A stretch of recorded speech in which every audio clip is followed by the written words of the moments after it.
Assalamualaikum warahmatullahi wabarakatuh. Perkenalkan, nama saya Putri Andriani Pangestu, NIM 20200410302.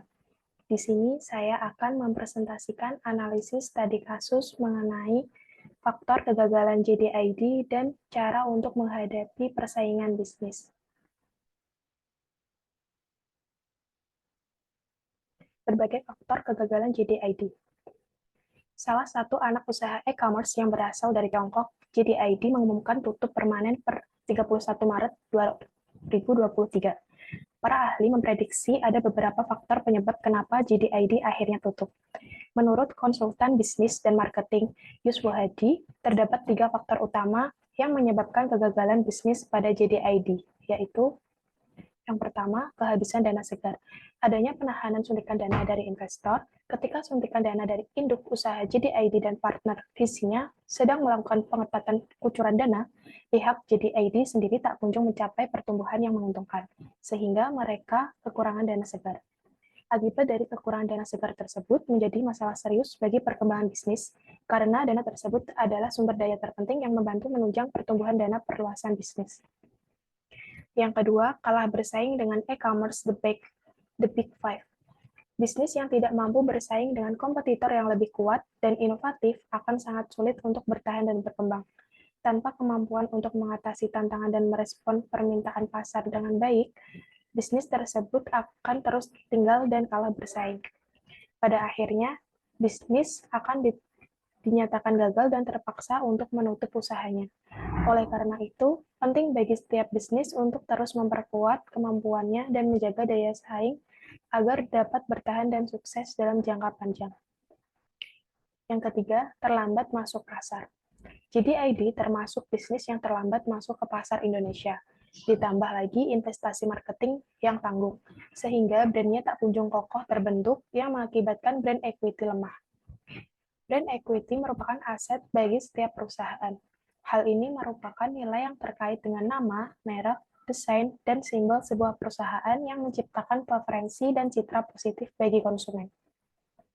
Jika brand equity lemah, hal ini dapat mengurangi loyalitas konsumen terhadap merek produk tersebut.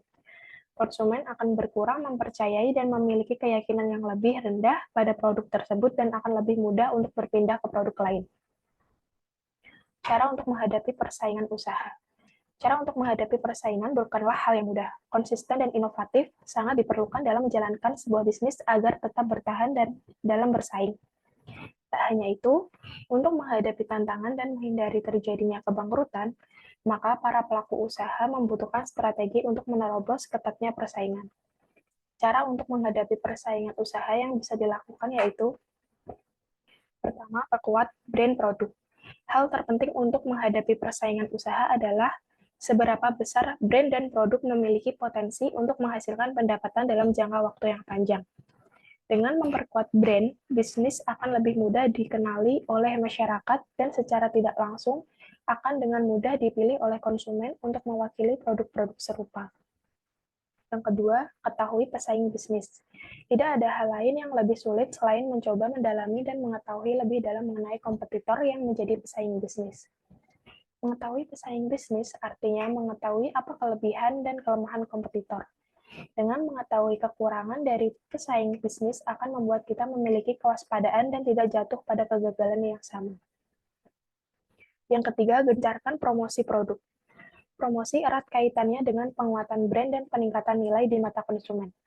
Semakin efektif nilai pemasaran dan promosi yang digunakan, semakin besar pula peluang keuntungan yang akan didapatkan. Promosi produk untuk meraih kesuksesan UKM saat ini tidaklah terlalu sulit. Banyak media promosi yang bisa digunakan dan dapat disesuaikan dengan kebutuhan dan anggaran yang dimiliki. Yang keempat, kenali kebiasaan konsumen. Untuk memberikan pelayanan yang terbaik, kita perlu mengetahui kebiasaan dari konsumen dalam membeli produk. Dengan mempelajari kebiasaan mereka, maka secara tidak langsung kita bisa merangkul konsumen menjadi lebih erat, sehingga konsumen bisa lebih menjadi loyal dan nyaman. Kondisi seperti itulah yang berpotensi untuk menghasilkan keuntungan lebih banyak dalam jangka waktu yang lebih panjang. Yang terakhir, gunakan internet marketing. Konsumen cenderung ingin berbelanja dalam ruang lebih private, dan terhindar dari keramaian. Internet membuka pintu yang lebar bagi kita untuk berinovasi. Dengan menampilkan produk kita pada website, blog, Facebook, dan situs lainnya dengan memasang foto-foto yang menarik konsumen, serta berinteraksi dengan konsumen akan membuat bisnis memiliki keuntungan yang lebih besar. Sekian presentasi dari saya. Apabila ada kesalahan, mohon maaf. Sekian dan terima kasih. Wassalamualaikum warahmatullahi wabarakatuh.